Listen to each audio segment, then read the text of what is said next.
Muito bem.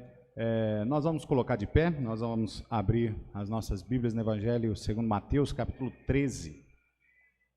Evangelho segundo Mateus, capítulo 13.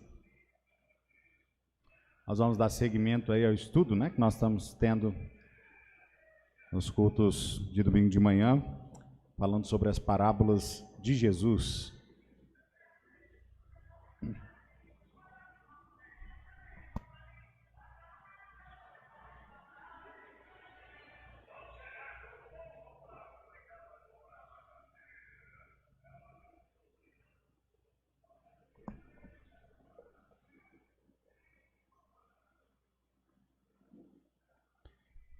Nós iremos ler aí Mateus 13, versículo 47 ao 53, ok? Mateus 13, 47 a 53. Todos achados? Amém? Amém. Leamos. Igualmente, o reino dos céus é semelhante a uma rede lançada ao mar, e que apanha toda qualidade de peixes. E estando cheia, a puxam para a praia, e assentando-se, apanham para os cestos bons, os ruins, porém, lançam fora. Assim será na consumação do mundo. Virão os anjos e separarão os maus dentre os justos, e lançá-los-ão na fornalha de fogo. Ali haverá pranto e ranger de dentes. E disse-lhe Jesus: Entendestes todas estas coisas? E disseram eles: Sim, Senhor. E ele disse-lhes: Por isso, todo escriba instruído acerca do reino dos céus é semelhante a um pai de família que tira do seu tesouro coisas novas e velhas. E aconteceu que Jesus, concluindo estas parábolas, se retirou dali. Vamos orar. Santíssimo Deus, Pai, muito obrigado pelo que o Senhor já nos permitiu fazermos aqui nesta manhã, louvando, ó Pai, o teu santo nome. Obrigado, ó Pai, também pela leitura da tua palavra. E nós rogamos ao Senhor neste momento que o Senhor, ó Pai, venha falar aos nossos corações, por intermédio, ó Pai, do estudo da Tua palavra. Usa esse miserável servo do Senhor nas Tuas santas mãos, ó Pai, para a glória do Teu santo e maravilhoso nome. Que nós possamos aqui estar atentos, ouvindo a Sua palavra, guardando, e também venhamos a praticar tudo quanto o Senhor vem a nos dizer aqui nesta manhã. Também, ó Pai, queremos neste momento interceder ao Senhor, junto do Senhor, ó Pai, pelo teu servo, irmão Wellington, em viagem para o Ceará. O Senhor continue, ó Pai, abençoando ele, a vida dele, protegendo ele na estrada, assim como as demais pessoas que com ele estão, e que, ó Pai, ele possa chegar no seu destino, lá em Assaré, protegido, guardado e amparado pelo Senhor. Também, ó Pai, pedimos que o Senhor use a vida dele, continue a usar a vida dele ali, para ser uma bênção na obra do Senhor, para ser uma bênção àqueles irmãos ali em Assaré, para ser um apoio realmente ao pastor Rui, e que ambos, ó Pai, possam trabalhar ali na edificação daquela tua igreja. E nós rogamos ao Senhor, no nome santo e precioso de Cristo Jesus. Amém e amém. Ok, irmãos, a parábola, né, a qual nós vamos ver nesta manhã, é a parábola da rede. Os irmãos devem ter notado aí na leitura bíblica que ela é bem similar a parábola que nós vimos na semana passada sobre o joio e o trigo, né? Ela é bem similar mesmo, mas no entanto, né, a Bíblia, ela traz várias ocorrências de um mesmo assunto, de repente até parábola, né, sendo citada por Jesus, como no caso dessa, né, do joio e o trigo, e agora a parábola da rede, similares. Isso tudo porque Deus, ele deseja colocar ênfase nessa questão, e lembrando os irmãos que Jesus aqui, ele estava explicando, né, aos seus discípulos a questão do reino de Deus, como é o reino de Deus. Então, ele dando ênfase no que nós vamos estar novamente vendo hoje de manhã, assim como nós vimos na parábola do joio e do trigo, nós veremos aqui na parábola da rede. Então, Jesus aqui, após falar com a multidão, ele se reúne com os seus discípulos e ele então conta esta parábola agora da rede, e ele agora também explica aos seus discípulos o que que significa, né, esta parábola. Então, o reino é demonstrado aqui por Jesus Cristo através da comparação de uma pesca, e de uma pesca para nós hoje conhecida como pesca de arrastão, não é assim? E Jesus está comparando o reino justamente a isso. Nós tivemos a oportunidade de estar no litoral aí brasileiro, né? já por 2 vezes no mesmo lugar, na Bahia, e eu tive a oportunidade de ver essa pesca, né, em alto mar, chamada pesca de arrastão, né? E eles vão com 2 barcos, eles vão ali bem juntinhos, e a rede está amarrada em ambos os barcos, né, e chegam lá na frente, eles começam a distanciar um do outro, e depois eles começam a vir, né, para a margem novamente, e ali eles vão pegando todo tipo de peixe mesmo, né? Depois chegando ali na praia, lá no caso onde nós estávamos, né, tem uma associação dos pescadores, eles chegam lá e eles fazem mesmo essa separação, inclusive, daquilo que são peixes bons e aquilo que não são peixes bons, eles lançam, né, de volta ao mar. Nessa pesca também vem, né, muita coisa ruim aí, que não é peixe, e vem no meio também estas coisas, eles também lançam ali fora. E Jesus está comparando o reino de Deus com isso, né, com essa pesca de arrastão. A rede aqui, irmãos, que Jesus nos mostra, né, no versículo 47, ele dizendo aí, igualmente o reino dos céus é semelhante a uma rede lançada no mar. Esta rede aqui é as boas novas do evangelho de Cristo Jesus, amém, irmãos? Essa é lançada, né? O mar é um simbolismo do próprio mundo, né? Nas escrituras nós sabemos isso, ele tipifica o mundo, assim como também o Egito, né? Tantas vezes nós falamos, é um simbolismo também do mundo nas Sagradas Escrituras, e o mar é este símbolo.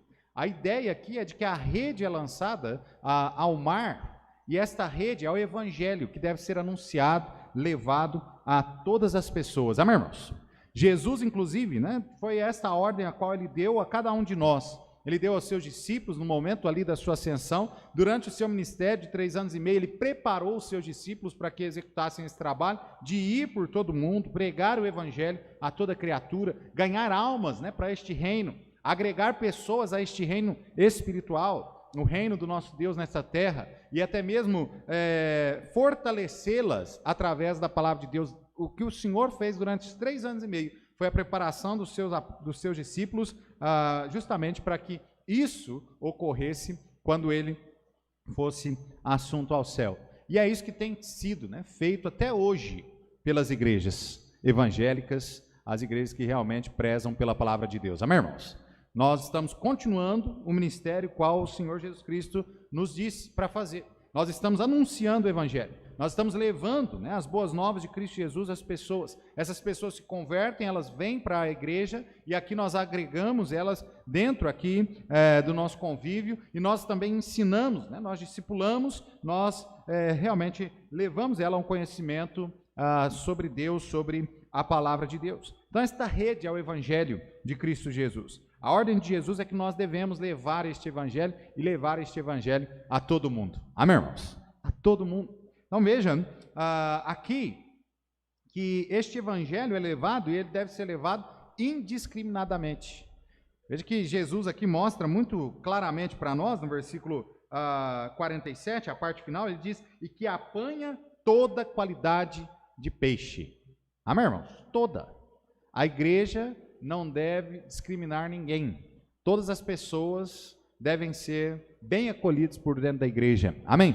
O evangelho, né, o qual nós anunciamos, nós não devemos ter um grupo seleto e nós só anunciamos o evangelho para este grupo aqui, porque ele está dentro aqui, ele preenche, né, as qualificações do meu grupo aqui que eu fiz, que deve ouvir o evangelho e que deve ir para o céu. Porquanto Deus não fez isso.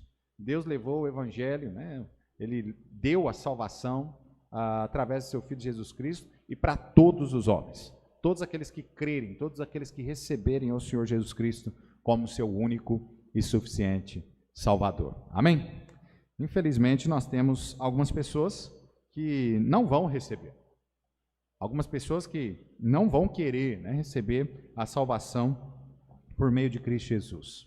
Infelizmente, nós temos, inclusive, muitas pessoas, e isso que Jesus vai estar dizendo aqui nesta parábola, mais uma vez, a nós, é que tem muitas pessoas, inclusive, que querem a religião, que querem estar no meio, né, no convívio entre os irmãos, mas que de fato não querem Jesus na sua vida, não querem ser realmente salvos por Cristo Jesus ou servos, né, de Cristo Jesus. E, infelizmente, há muitos por dentro da igreja assim.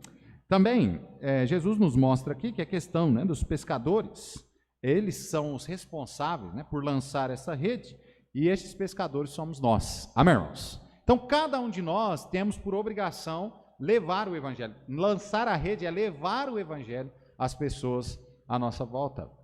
Então, não fique você esperando, né, que isso é só uma função do pastor, isso é só uma função do evangelista da igreja, isso é só uma função, né, dos professores da escola dominical. Isto é uma responsabilidade de todo aquele que é salvo, lavado, remido pelo sangue de Cristo. Quantos aqui são salvos por Cristo Jesus? Levanta a mão. Então, é uma responsabilidade de todos nós levarmos as boas novas de Cristo Jesus. Lembra Mateus, né? Vamos virar algumas páginas para trás aqui, mas o Senhor, inclusive, em Mateus capítulo 4, versículo 19,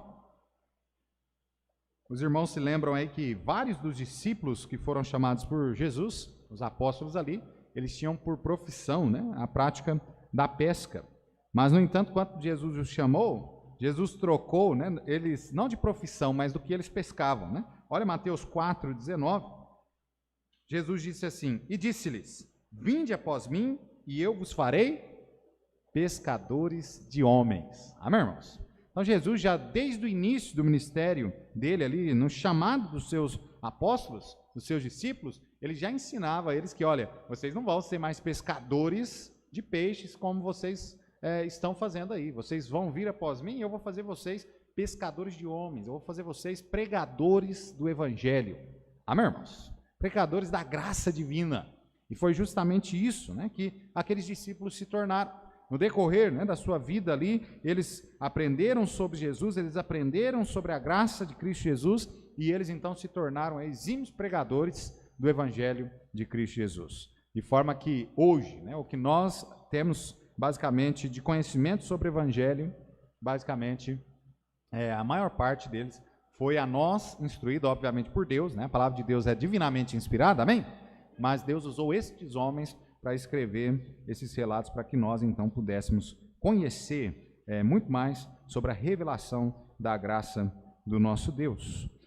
Também a rede, ela traz todo tipo de peixe, é o que o texto nos mostra no versículo 48, dizendo aí, estando cheia, a puxam para a praia e assentando-se apanha para os cestos os bons, os ruins, porém, lançam fora. Então, amados, aqui Jesus quer nos mostrar mais uma vez, assim como mostrou na parábola do joio e do trigo, mostrar que por dentro da igreja vai haver pessoas que são salvas em Cristo Jesus e pessoas que não são. Os irmãos se lembram que durante o ministério de Cristo, durante a sua jornada aqui neste mundo, ele realmente levou multidões após ele. Vieram inúmeras pessoas. Vários momentos nós vemos Jesus reunido ali com uma multidão de pessoas, ele ensinando o evangelho, ele ensinando as coisas concernentes ao reino de Deus. No entanto, nós sabemos que dentro daquela multidão havia vários grupos distintos. Haviam aqueles que realmente entregaram a sua vida ao Senhor, estavam dispostos a aprender e a continuar o ministério de Cristo Jesus, a levar o evangelho, mesmo que para isso eles morressem. E nós sabemos e vemos isso muito claramente na vida, né, dos apóstolos que morreram, basicamente todos aí martirizados, com exceção de João, o ancião. E há este grupo, então, que era fiel mesmo a Deus, que estava ali seguindo ele com fidelidade. Havia um grupo que estava ali no meio da multidão, porque, é legal, aqui a gente vem, a gente ouve algumas palavras de sabedoria desse rabino, a gente tem um conhecimento e tal, e a gente fica aqui no meio, e isso é bom, a gente vai aprendendo um pouco mais sobre aquilo que é a ortodoxia, né? Mas, no entanto, a doutrina, o conhecimento bíblico sem vida, sem aplicação na vida, não presta para nada, irmãos. Isso é uma realidade, nós temos visto isso nas quartas-feiras, né? Nosso estudo da epístola de Tiago. Então, amado, existe esse grupo que está por dentro da igreja, porque ele tem curiosidade de saber mais sobre a Bíblia e tal, mas isso aí não influencia nada na vida dele. Os irmãos se lembram também que havia um grupo de pessoas ali que estavam, né, o caso dos escribas e os fariseus ali, eles estavam ali no meio da multidão, mas eles queriam realmente mostrar, no princípio, que Jesus era um charlatão, que Jesus não era o Messias de maneira nenhuma. Eles queriam até mesmo envergonhar a Cristo, querendo fazer com que Jesus fosse pego em alguma mentira concernente à doutrina, né, bíblica, à lei ali propriamente dita. Eles estavam ali lutando o tempo todo contra isso. Eles inclusive se aliaram até mesmo ao Estado, né, romano ali, para que Roma, que mandava no mundo naquele momento, até mesmo prendesse Jesus e matasse Jesus. E eles fizeram isso através até mesmo de muita mentira. Olha só, irmãos, um grupo religioso que inventou uma mentira para matar alguém que não tinha falha alguma. Mas era um grupo meramente religioso, que seguia Jesus, esse grupo aí. Os irmãos se lembram também, em uma das multiplicações dos pães, que havia um grupo também que seguia Jesus para quê? Para comer, não era assim? Para se beneficiar. Até hoje, irmãos, ainda existe por dentro da igreja um número, principalmente no Brasil, né? Eu não posso dizer fora, mas principalmente no Brasil, um número imenso de pessoas que se denominam evangélicas, que se denominam seguidores de Cristo Jesus, mas que na verdade estão em meio à multidão buscando com que Jesus o beneficie de alguma forma. A ideia que eles têm de Jesus é que Jesus é um garçom que está ali pronto para que na hora que ele quiser alguma coisa, ele vai vir e vai servir a eles. A ideia deles é essa. Então veja, amado, e nós poderíamos falar, né, de muitos outros grupos aí por meio dessa multidão. E Jesus fala justamente sobre essa questão. Então, há várias pessoas que são apanhadas por essa rede. Quando nós pregamos o evangelho, amados, quando nós estamos vivendo para Cristo Jesus, é certo que o nosso testemunho vai chamar pessoas realmente a ter o desejo, né, de ter Jesus em suas vidas. Isso é verdade. Mas também vai ter muitas pessoas que vão querer vir, porque, olha, eu acho tão interessante o lar daquela pessoa, lá o marido e a esposa não brigam. Nós poderíamos ir na igreja lá para ver se a gente também consegue parar de brigar. Olha, os filhos deles são tão educados, né, obedecem os seus pais. Nós poderíamos ir nessa igreja, porque lá de repente nossos filhos iriam nos obedecer. E essas pessoas vêm para dentro da igreja. E elas convivem junto com aqueles que são salvos. Mas, no entanto, nunca tiveram parte com Cristo Jesus. Jesus, inclusive, nos mostra algo triste, é que muitos, inclusive, destes grupos que não são genuinamente servos de Cristo Jesus, até se envolvem com ministérios da igreja. Até trabalham, digamos assim, para o reino. Mas, no entanto, nunca tiveram parte com Jesus. Os irmãos se lembram lá em Mateus capítulo 7, né? Quando o Senhor Jesus Cristo ali, ele diz, né? Ele olha aqueles homens dizendo, olha Senhor, em teu nome nós fizemos tantas maravilhas, nós expulsamos demônios, nós curamos, nós fizemos, vixe, tanta coisa. E a resposta de Jesus para eles é qual? Nunca vos conheci. Ou seja, há pessoas por dentro da casa de Deus, há pessoas envolvidas no trabalho de Deus, mas que, no entanto, Deus não as reconhece como filho. E é isso que Jesus, né, ensina a nós aqui no versículo 48, que vai haver este número imenso de pessoas que vão vir através do lançar esta rede, mas que não fazem parte do reino de Deus genuinamente. Nós falamos, inclusive, na semana passada, né? Nós olhamos o reino de Deus sob duas perspectivas, né? A igreja de Cristo Jesus, a igreja invisível, essa é a igreja de congregação de todos os salvos, lavados, remidos pelo sangue de Cristo Jesus, por meio, né, dos séculos e ao redor do mundo. Então, independentemente de denominação, aquela pessoa que entregou a sua vida ao Senhor Jesus Cristo faz parte dessa igreja. Mas existe uma igreja visível, que é essa que nós vemos, né, a igreja local, e que infelizmente nem todos que aqui estão podem, de repente, ser, né, de fato, um salvo em Cristo Jesus. De repente está somente enganado pela religiosidade, e a sua religiosidade é vã. Nós vimos, inclusive, na quarta-feira, né, que nós podemos entender e saber bem claramente se nós somos realmente servos de Deus ou não. E isso nos dá a conhecer quando nós praticamos a palavra de Deus. Aquele que diz que é de Deus, mas não pratica a palavra de Deus, ou seja, não tem vida, ou não houve transformação, essa pessoa engana, né, a si mesma. Nós vimos isso no domingo passado também, na parábola do joio e do trigo. Então a rede, ela traz todo tipo de peixe. Também, Jesus mostra para nós, aqui no versículo 49, no versículo 50 do nosso texto, ele diz assim, assim será na consumação do mundo. Virão os anjos e separarão os maus dentre os justos, e lançá-los-ão na fornalha de fogo, ali haverá pranto e ranger de dente. Então, na consumação dos séculos, irmãos, o Senhor ele vai separar aqueles que são os justos dos injustos. ou seja, os salvos dos não salvos. Lembra a ideia aqui, Jesus Cristo falando para nós nessa parábola aqui da rede, é a mesma ideia sobre a parábola do joio e do trigo. Lembra lá na parábola do joio e do trigo, aqueles homens que estavam ali fazendo trabalho, né, semeando a semente ali, cuidando da terra ali e tudo, eles não poderiam arrancar o joio, porque se eles arrancassem o joio, o cuidado ali, né, que o Senhor havia ensinado eles, era, ó, se vocês arrancar o joio, é possível que o trigo também venha. E nós, inclusive, vimos que há similaridade muito grande, né, aparente, do joio e do trigo, assim como Jesus fazendo esse exemplo por dentro da igreja, né? Pessoas que se vestem tal como um cristão, pessoas que até falam como um cristão e tudo mais, uma aparência externa de alguém que é crente, mas interiormente não é.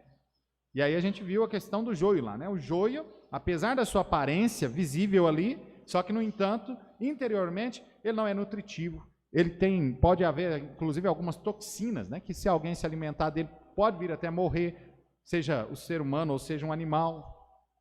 Então veja que é completamente diferente, enquanto que o trigo é responsável por dar vida, por alimentar mesmo, por manter a pessoa de pé. Então veja que há uma similaridade, mas é apenas aparente. Aqui Jesus fala a mesma coisa, né? Na parábola da rede, ele fala, olha, vai vir todo tipo de gente, mas vocês não precisam tirar ninguém. Esse trabalho, né, da separação, isso será feito na consumação dos séculos, na vinda de Cristo Jesus. Quando Jesus vai tirar deste mundo aqui, a sua igreja, os salvos, lavados e remidos pelo sangue de Cristo. Amém? E ele não vai se enganar de forma nenhuma. Amém ou não? Não vai chegar ninguém no céu que não era para estar lá. E também não vai ficar ninguém que não era para subir. Que era para subir, perdão.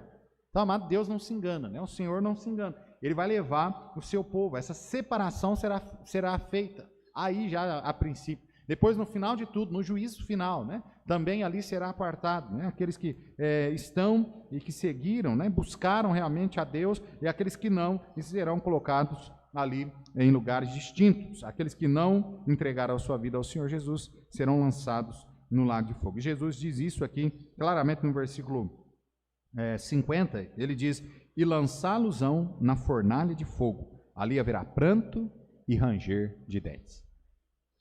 Veja, lá em cima, né, ele fala, olha, os peixes é normal, o pescador pega lá um peixe pequeno, e aquele peixe ali não vai, a pessoa de repente, nem comprador não vai querer, porque normalmente a gente quer um peixe bom que tem bastante carne, né? E aí ele pega ali o pescador, joga lá no lago de novo, lá no rio, joga no mar de novo, e aí deixa crescer futuramente, né? Apanha de novo. Só que aqui o Senhor está falando sobre um juízo final. É o juízo de justiça do ser humano. E aqui agora, na explicação dele, ele não faz essa, vai lançar de novo de volta. Não, não faz isso. Ele fala, esses serão lançados no fogo eterno. O juízo final. As pessoas então, sem Cristo, sofrerão eternamente no inferno. Esse lugar terrível, né, o qual a palavra de Deus nos descreve aí, um lugar de fogo inextinguível, um lugar onde há bichos, nós não conseguimos compreender, mas bichos que estão ali vivendo em meio ao fogo, atormentando as almas que ali estarão pela eternidade.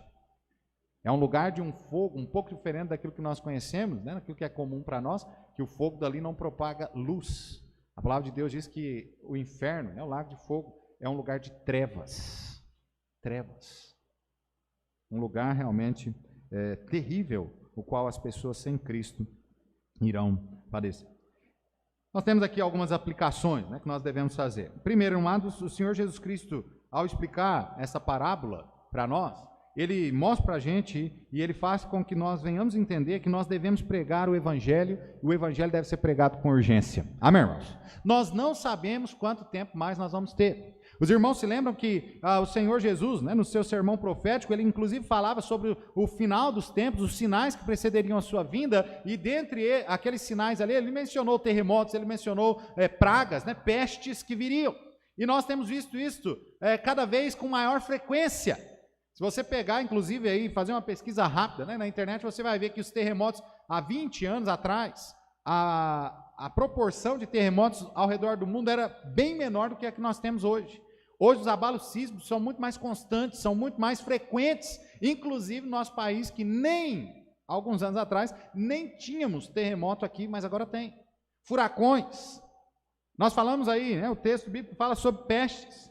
Olha só, alguns anos atrás nós estávamos passando aí, eu não sei a sequência certinho, mas olha, nós já passamos aqui nos últimos anos, né?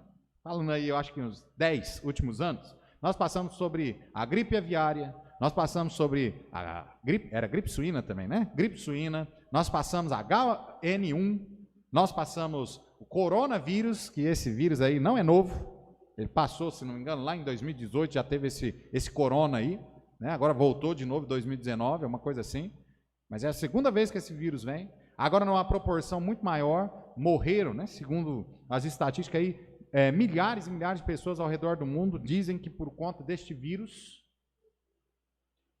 Então, amado, todos esses sinais, era que Jesus dizia, olha, quando vocês veem que esses sinais estão acontecendo, que estão aumentando, vocês fiquem atentos, porque estou prestes a voltar, né? Jesus estava dizendo isso para nós, falando aqui de uma forma mais clara, mas era isso, ele falando, olha, vocês fiquem atentos, porque quando isso tudo vai se avolumando, quando as dores, né, as contrações do parto ali, vai sendo em menos tempo, a gente sabe que tem que correr com a mulher, com a esposa, para o hospital, não é assim?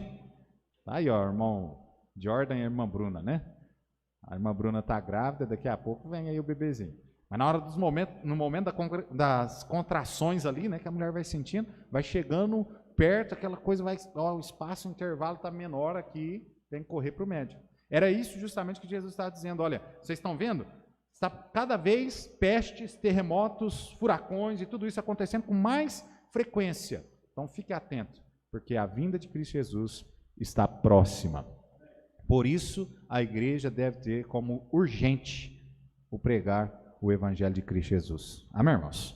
Nós não sabemos quando é que Cristo vai voltar. Nós não sabemos também quando é que nós vamos partir deste mundo.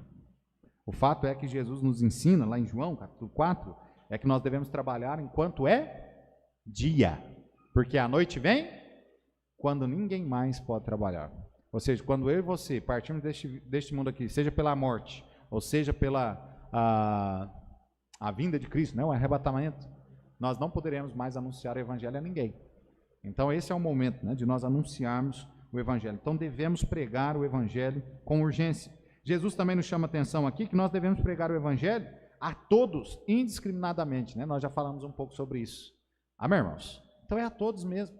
Nós nunca tivemos tanta facilidade, né? A igreja de Cristo Jesus nunca teve tanta facilidade de falar do amor de Cristo Jesus para as pessoas como nos dias atuais. Onde você pode falar do amor de Cristo para Jesus para uma pessoa que mora lá nos Estados Unidos, lá no Japão, qualquer lugar do mundo através das redes sociais, né? Hoje de manhã, inclusive, olhando, né, no WhatsApp ali, recebi uma mensagem de uma irmã. Essa irmã estava mandando, né, uma mensagem ali evangelística. Ela estava falando, olha, pastor, eu mando essa mensagem, né, toda vez para todos os meus contatos, e aí foi para o senhor também. Eu falei, que bom, irmã, continua assim. Amém, irmãos? Por que usar, de repente, redes sociais para aquilo que é ruim, para aquilo que é pecado, se nós podemos usar as redes sociais para algo maravilhoso, que é levar, né, o evangelho de Cristo Jesus às pessoas à nossa volta. Jesus também nos chama a atenção aqui, em terceiro lugar, a aplicação que nós devemos fazer, é que nós devemos anunciar as antigas verdades sobre o Senhor Jesus e a sua revelação. Olha o versículo 52, nós estamos finalizando, ele diz assim, e ele disse-lhes, por isso todo escriba instruído acerca do reino dos céus é semelhante a um pai de família, que tira do seu tesouro coisas novas e velhas. Jesus aqui não está falando sobre aquele escriba que era mal instruído, sobre aquele escriba que estava trabalhando, né, a fim de destruir o reino, mas ele está falando assim, ó, aquele escriba que realmente é instruído na palavra, ele tira do seu tesouro coisas novas e coisas velhas. Jesus está dizendo assim, ó, vocês, discípulos meus, vocês devem anunciar às pessoas neste mundo, vocês devem anunciar o evangelho, seja no Velho Testamento ou no Novo Testamento, as coisas novas e as coisas velhas e as coisas novas. Isso está em harmonia. Quando nós falamos do amor de Cristo Jesus e nós temos o conhecimento bíblico, amado, nós podemos falar do amor, né, da graça de Cristo Jesus para qualquer pessoa, usando qualquer texto da Bíblia. Amém ou não? A graça de Deus está revelada de Gênesis a Apocalipse. A vinda de Cristo Jesus a este mundo, a morte dele ali, a crucificação dele naquela cruz, o seu sepultamento, a sua ressurreição, está sendo falado nas Escrituras de Gênesis e Apocalipse. Então, coisas velhas e coisas novas. Quando você vai falar, por exemplo, né, para um judeu, você não adianta usar o Novo Testamento. Ele nem acredita que Jesus de fato era o Messias. Mas quando você olha no Velho Testamento, você começa a lhe mostrar para ele todas as profecias sobre Cristo, e que essas profecias se cumpriram de fato em Cristo, aquele que é apresentado no Novo Testamento, ele começa a ouvir, e ele começa a entender, e ele então entrega a sua vida ao Senhor. Amém, irmãos? Então veja, o evangelho que nós pregamos não é algo novo. Amém ou não? Não é algo novo. O Velho Testamento fala sobre profecia da vinda de Cristo, da sua morte na cruz.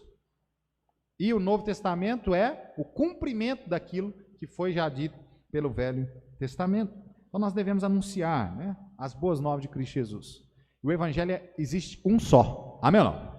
Por isso, o próprio apóstolo Paulo, né, quando escreveu aos Gálatas, ele disse, né, a respeito disso, olha, se qualquer outra pessoa, se um anjo do céu, se até mesmo eu, Paulo, vier pregar a vocês um outro evangelho, esse evangelho é maldito. Então não dê ouvidos. A salvação é unicamente, exclusivamente por meio de Cristo Jesus. Amém, irmãos? O mundo precisa ouvir isso, o mundo precisa entender isso. Na sexta-feira, eu fui com o irmão Wellington, né, num lugar aí para ver uma questão de prova de vida, tinha lá uma moça lá, a gente começou a conversar, ela com o filho dela, o irmão Wellington começou a brincar com a criança, a gente começou a conversar e ela mora em Ibitiúva. Ela está dentro de uma igreja já há 1 ano, ela está frequentando uma igreja. E eu perguntei, né, para ela, né, olha, se você morrer agora, para onde é que você vai? Aí, eu não sei, né? Isso aí é só com Deus, né? Só Deus sabe. Porque onde ela está aprendendo de que ela deve praticar coisas boas, ela precisa viver de forma correta e esperar que, se ela realmente atingir o padrão qual foi colocado ali, aí então ela vai para o céu. Enquanto que nós sabemos muito bem, né, as Sagradas Escrituras nos ensinam que a lei, ela jamais teve poder para salvar. Pelo contrário, a lei foi colocada diante de nós para mostrar o quão ruim nós somos, o quão miserável, o quão pecador nós somos, e que nós não temos nunca e nunca teremos condições de atingir o padrão de santidade de Deus por nós mesmos, o padrão que Deus instituiu. Então nós jamais, pelos nossos próprios esforços, nós poderíamos ser salvos. De fato, nós precisamos da graça, o favor imerecido de Deus, de Cristo Jesus, por nós. Amém, irmãos? E a gente falou ali um pouco, conversou um pouco com ela. Eu falei com ela, né? Em breve nós vamos estar voltando os cultos lá. E vá lá, né? Faça uma visita lá para nós. Se você quiser, de repente, um estudo bíblico, a gente te ensinar o que a Bíblia diz. Não o que nós não estamos querendo ensinar uma religião. A religião é vã. Mas nós queremos sim ensinar, de fato, Cristo Jesus, morto, sepultado, ressurreto. Este é as boas novas de Cristo Jesus. Amém, irmãos? Essas as boas novas. Quarta aplicação aí que nós devemos fazer diante dessa parábola é que não devemos fazer juízo sobre as pessoas do reino. Amém, irmãos? É o que Jesus ensina para nós. Eu não sei se você é salvo de fato, eu sei sobre mim. Agora você deve saber sobre você. Você deve fazer a análise. Tem muita gente que acha que entregar a vida a Jesus é vir aqui na frente, fazer uma oração aqui da boca para fora, falando, Pai, eu entrego a minha vida ao Senhor e tal, e ir embora para casa está salvo. Quando, na verdade, a oração que você faz diante de Deus deve ter, sim, um derramamento de alma. Você deve estar com o coração realmente arrependido, contrito diante dele. Isso faz com que você, de fato, receba a salvação.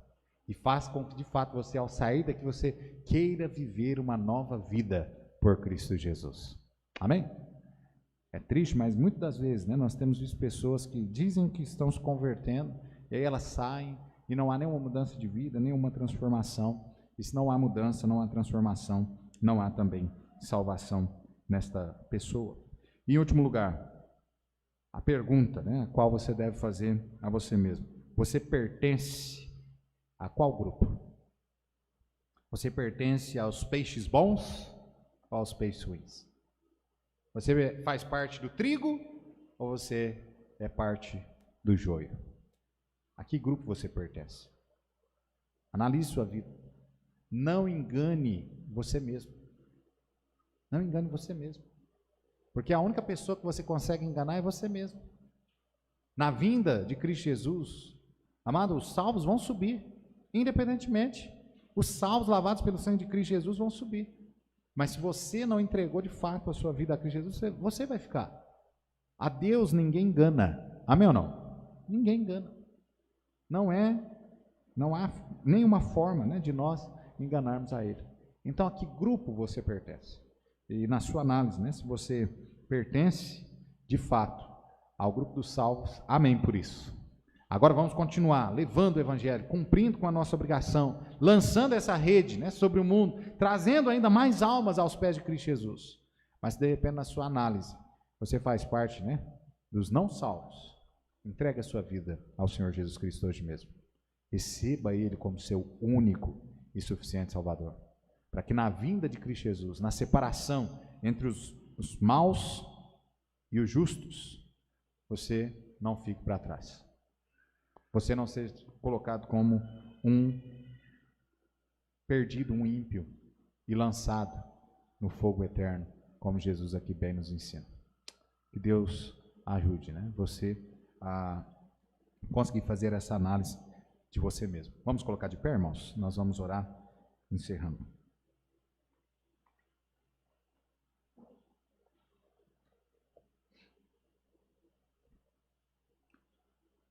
Santíssimo Deus, Senhor, muito obrigado pela oportunidade a qual o Senhor nos deu de estarmos na Tua casa por essa manhã, de louvarmos, ó Pai, o Seu santo nome, de aprendermos, ó Pai, mais da Sua palavra. Obrigado, ó Pai, pela tão grande salvação a qual o Senhor nos deu e oferece a cada um dos homens sobre a face da terra. Nós queremos, ó Pai, pedir ao Senhor, o Senhor nos ajude, a nós que somos salvos, filhos do Senhor. Ajuda-nos, ó Pai, a cumprir com o propósito qual o Senhor nos deu, de anunciarmos o Evangelho neste mundo. Que nós possamos, ó Pai, ter ousadia ao pregar a Tua palavra. Que nós possamos, ó Pai, falar a todas as pessoas à nossa volta sem discriminação. Que nós possamos, ó Pai, realmente amar de tal forma os perdidos, que estarmos realmente prontos até mesmo a dar as nossas vidas para que eles também recebam ao Senhor como seu único e suficiente Salvador. Tem misericórdia, ó Pai, da Tua igreja. Ajuda, ó Pai, a Tua igreja a fazer o trabalho ao qual o Senhor nos ordenou. Mas para isso, ó Pai, nós precisamos da força do Senhor, nós precisamos de um amor tal como o Senhor teve para conosco, também para que nós tenhamos para com os perdidos. Também, ó Pai, pedimos por aqueles que porventura estão a nos ouvir pela internet, até mesmo aqui, ó Pai, na igreja, aqueles que, de repente, na sua análise, chegaram à conclusão de que ainda não fazem parte do grupo dos salvos. Ó Pai, nós rogamos ao Senhor que eles possam, ó Pai, nesta manhã, entregar, ó Pai, a sua vida ao Senhor, recebê-lo como seu único e suficiente Salvador. Realmente deixar as coisas deste mundo para trás, entregar-se totalmente ao Senhor. E que eles possam, ó Pai, receber do Senhor a salvação e viver uma nova vida por Cristo Jesus. Ó Pai, nós também pedimos ao Senhor, o Senhor nos despeça neste momento para os nossos lares, protegido, amparado pelas Tuas santas mãos, e que nós possamos continuar vivendo esse dia para a glória do Senhor e voltar à noite, ó Pai, com o intuito de louvá-lo, exaltá-lo um pouco mais e aprendermos mais da Sua palavra. Em nome de Jesus é que nós te pedimos, te agradecemos, com perdão dos nossos pecados. Amém e amém. Ok, irmãos, assim nós encerramos o culto nessa manhã. Que a graça e a paz do nosso Senhor Jesus Cristo esteja com cada um. Deus abençoe.